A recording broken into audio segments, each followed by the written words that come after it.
omukulu ono bw'oba ojjukidde bulungi nnyo Ziza Bafana y'omu ku basajja abaali ab'amaanyi abajjukira emyaka egyo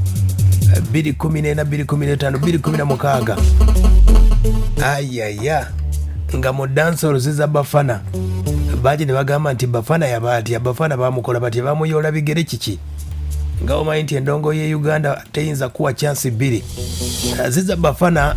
yamaliriza dancehall carnival ye yabadde successful, yasobodde okuba teyayogeddeko bingi nnyo naye ng'agamba nti omusajja endongo eno okutambula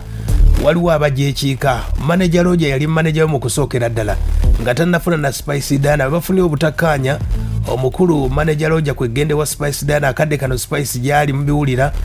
kati Ziza Bafana n'ategeeza nti endongo yo kubanga tetambula Manager Roger asasula ba presenter ba DJ balemo okuba endongo eyo eya Ziza Bafana abaffe kituufu oba si kituufu. Ziza Bafana ayongeddeko n'ategeeza nti Manager Roger bingi nnyo ebituuseewo mu ndongo obusungu bwonna abujjawa okusiba omwana muwala ono gwe bayita Rita Dancehall nayogera na bingi nnyo nti Ziza Bafana ne Manager Roger bingi nnyo ebyama byonna ono yali manager we era agamba nti Ziza Bafana agamba Manager Roger aba mutabani we mu ndongo byatandika bitya sooka owulire olutalo lwabwe n'ensonga nno ng'emukwasa yali alina okukolerako ba Spice kati ndowooza ye n'abagamba nti bakole musooke mukole ki munsasule kati ndowooza mu process eyo ngamanyi ebintu by'abayimbi bagandaze bamukozesa just bino ndowooza ebyokubanga n'abagamba banne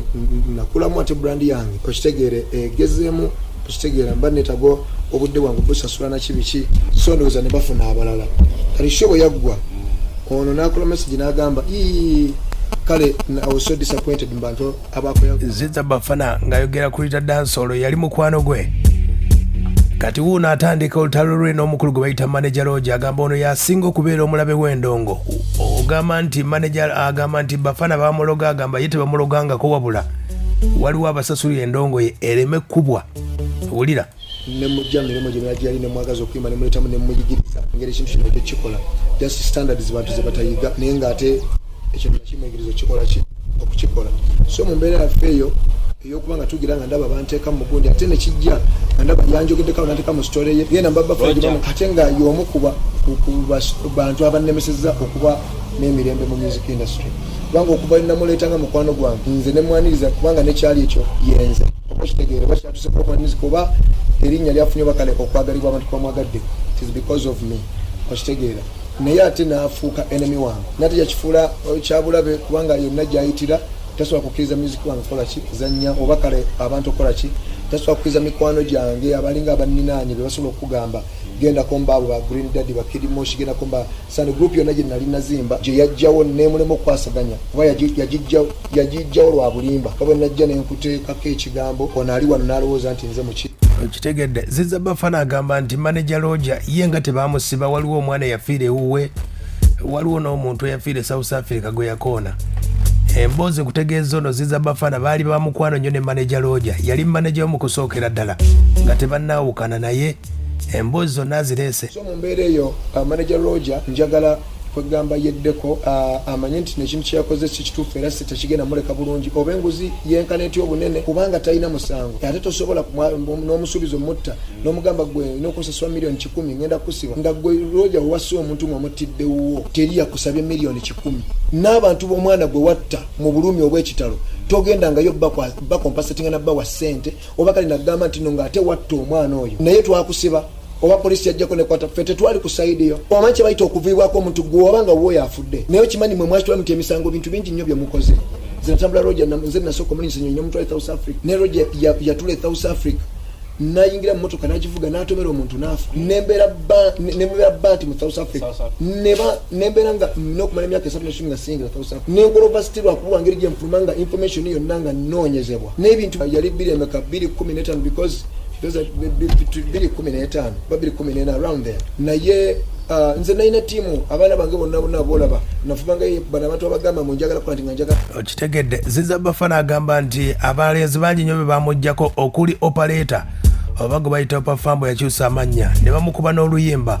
lwenkutegeezezaako era bwe nayukana ne tiimu eyo Roger n'agenda n'abaana bano ba Kid Moshi ba opafambo era baasooka kunkubamu oluyimba okitegeera nti mwatya nnyo bakola kibi kigamba okubeera nga bateekawo embeera eraga nti no nze nekola kino ekirungi nti nze embeera eno ffe tusabe essala ngwera omuntu bonoogamba nti siina mbiranye n'abantu ndiwo okukola kituufu ne bwe munaaba ndi mu kkomera nja kukolerayo kituufu era ensi erikitegeera ne bwe ndiba nkubidde luyimba mu kkomera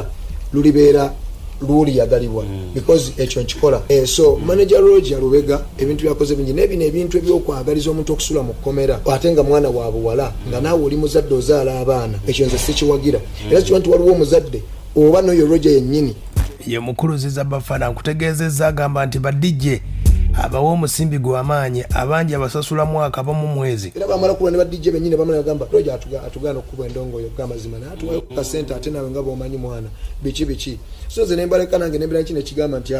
kati mu nsi ndozo kitegedde buli obeera n'abalabe kulaakulana nnyo era oba olina okugenda mu maaso bw'oba tokulaakulanye mu bya mubiri okulaakulana mu mwoyo Nelson Mandela bamusiba mu kkomera Yesu bamukomera ku musaalaba yakulaakulanira mu kwewaayo kwe yakola tiyakulaakulana mu bizimbe nti yazimba bingi we are trying to make tutulainga okukola statement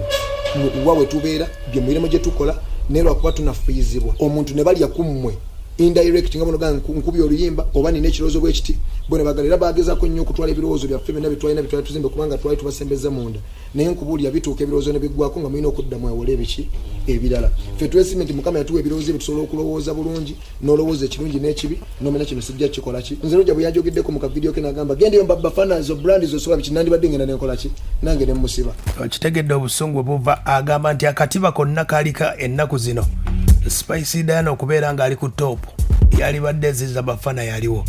nkutegeezezza Bafana ategeeza nti Spicy Diana byayimba tabitegeera olwenso ulira sinze Rihanna sinze Beyonce ate nga goloza kye kiwagiza Beyonce okusinga gwe koza ayimba nnyo okuyimba kwe kwa ddala takugeta kati gwoba okyakugeta ate ng'oyagala obeere mubamanyi we wali problem oyagala ofuna award tokompozi nga nkoluyimba bakuwandiikira bakwambaza omulimu ogenda ku stage n'okola ki kati lwaki towa credit bantu bawandiika bayiya nga audio yamweyiza video najeyiza obanga buli kimu ayinako 50%. Kitegedde omukulu agamba nti manager Roger ebyendongo tabitegeera bulungi olw'ensonga mutuma butumi ngoyi kutambuza ndongo byokka engoyi zogenda okwambala ntuta akayimba ku TV nkoze bwenti which is nti omuyimbi atayina magezi gakola ekyo yalina okufuna abantu bwe bati naye omuntu nga omanyi nti bwenti bwe nokola ekyo tugema ogimanyi bwefaanana oba omanyi kyolina okukola so nze siri wano nti noba kuteeka omera nati naye obusungu oba n'ennyiike oba obulw'obutenkanya obuli mu ggwanga nti nga Roger natta omuntu n'atakwatibwako yo family y'abantu nebonabona nga batali bannayuganda ate ye Roger nayo omuntu nayogera ku nsobi gy'akoze ekyo nekimusibya ekyo kitwete okutugamba nti ate nga abantu abo gye bagenda bawaabire emisango gino be bawaabira basoma nti enguzi kibi okitegedde ye Ziza Bafana bamubuuzaako ku nsonga zino tugeze manager Roger waba akututte mu kkomera akusibye Ziza Bafana agamba ye tatidde kuba amazima agoogedde ati muganda wange nze nakula nemmanya nti mu nsi mulimu okufa ate sikutya naye kwekyentya nfudde nkozeewo ki ekinandeta abantu okunzijjukira oba abantu okubeera nga I'm so happy for radio okubanga buli omu alina okufa naye I'm so happy nti radio yafa naye omwoyo gwe gukyakola ki gukyayagalwa bakyamudebatingako bakyamukoppa bakyamuliretinga ku bintu bingi yenkola gye bayita okubanga wakola ebintu laba eke abantu bonna bazze bafala ababasudde Paulo Kafero they will never go off people's mind okitegeera ba eri wamala abantu mizigo bakola eri wa mwoyo bamuyiyanga nga waddala naye kati ffe tosobola kujja ogenda nojja nosanga omuntu akulabye oba okutekiiza oba nanga ogikubyemu okitegedde ye bw'ategeezeza Ziza Bafana ensonga zeezo